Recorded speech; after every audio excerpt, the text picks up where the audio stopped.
ANC, in the meantime, pushing ahead with its national elective conference later this month, as Aviwe mentioned. Nominations for the positions on the National Executive Committee announced today. The party's electoral committee head, Kgalema Motlanthe, announcing 200 names that will vie for those 80 positions. There are with some new faces and some returning from the political wilderness. All right, so let's take a little clip from what happened at that presser earlier.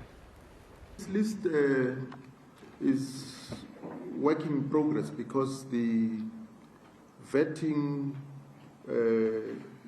process is ongoing, and therefore it may change because the names we've read out are people who have, accepted and confirmed that they accept their nominations. So if any one of the names would not meet the criteria as spelled out in the rules as well as the constitution of the ANC, those names would no doubt be disqualified, and that would be communicated to the affected comrades accordingly. Now, in working through this data, we have not quite gotten to a point where we analyze the trends, other than that the ANC is experiencing difficulties with regards to the gender parity question. It's very clear that very few male comrades in the ANC see it as their duty and responsibility to nominate capable female comrades for positions of leadership. All right, so let's now speak to our reporter, Pule Letshwiti-Jones, who was at that presser. Pule, thank you so much for joining us. And I think I watched this presser, and I have to say it was bizarre because 200 names were read out, and we all knew that every single journalist in that room just wanted to ask about Phala Phala, because that, of course, is top of mind. It's an issue of national importance. Talk to me about that presser, the atmosphere, and what happened when journalists did try and ask those questions. Yeah, when we got into the newsroom, the Tuli house, the media center, our attention was focused on trying to ask about what will be the party's next move in terms of the Phala Phala scandal.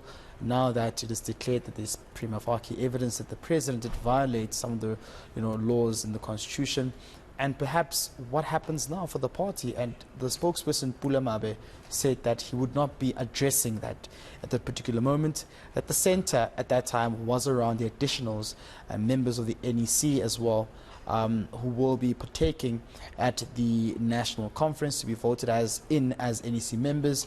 But he said that also that I am not censoring the media. It's just that we need to focus on what we're here for now.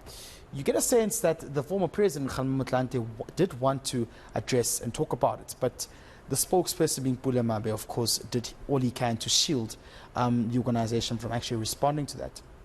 But what's quite important is that before we got into the media briefing, we did speak to Pule regarding Phala Phala scandal to say you cannot avoid the subject. It's now public. What happens next? And he says that at that particular time, he said that the NEC meeting will convene, a special urgent NEC meeting will convene, and that this will be the subject of what we'll be discussing as well, that we'll talk about this. It will be robust, different views will be shared.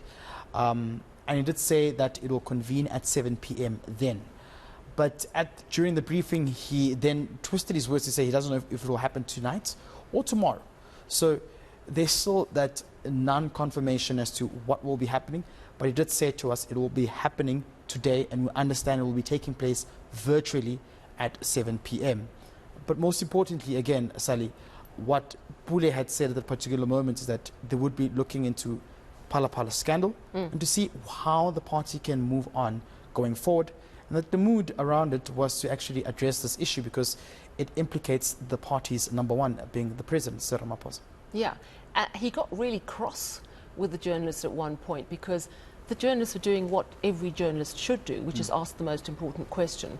And I think we have that clip lined up. Let's take a listen to it. We are going to our own NEC. It is fair that we are allowed the space of that NEC. When we are done with the NEC, the Treasurer General, on behalf of the Secretary General's office, responsible to convey and communicate decisions of the African National Congress, will be able to communicate what is the decision and stand of the ANC on this matter. And our appeal to members of the NEC and all other members of the ANC is that they give the necessary space to the leadership of the ANC, to the structure called the National Executive Committee, to reflect on this. And we can assure society that members of the ANC reflect on issues openly. Our NEC is quite dynamic. It's robust. So cadres will reflect on their views. The decision that will arrive at will be one that will be able to unite and bring the organization together and affirm to the people of South Africa our commitment to be able to provide leadership to all of them. Let's please follow our protocols. We are going to have a press conference to clarify. We know that there are matters that are out there in the public. We know that all of you want to ask about those. Our humble request, allow the NEC to process these issues. The Pala matter is out there in the public. Please, we are not censoring you or anything. Space. Let us process this. We'll do a briefing and we'll answer all of your questions. There is no censor at all. The ANC believes in freedom of the press. So we support that a lot. Okay. No, but please, make our work easy, please. We've pushed, for 5 years we pushed well, man. The sky is saying I'd be interested in your view on that. Yeah. From my perspective, watching it on television, I got a sense of that's how difficult it is within the ANC. That's how stressed people are. But what was your sense? Yeah, it's heated. It's what's currently going on. I mean, they're doing all they can to keep their cards close to their chest and not reveal any, information regarding this, which I also think is quite fishy, because if they were quite transparent, they'll tell us what will be going on, whether the president will be stepping aside or not. Well, I think my sense is that discussions continue, and we don't know. I mean, what are you hearing about?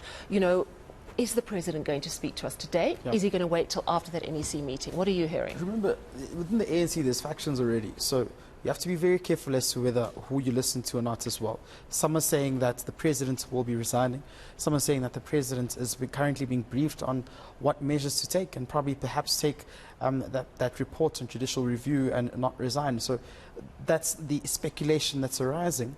And I've managed to actually speak to about 4 sources within the NEC who are saying that he's likely to address the nation this evening.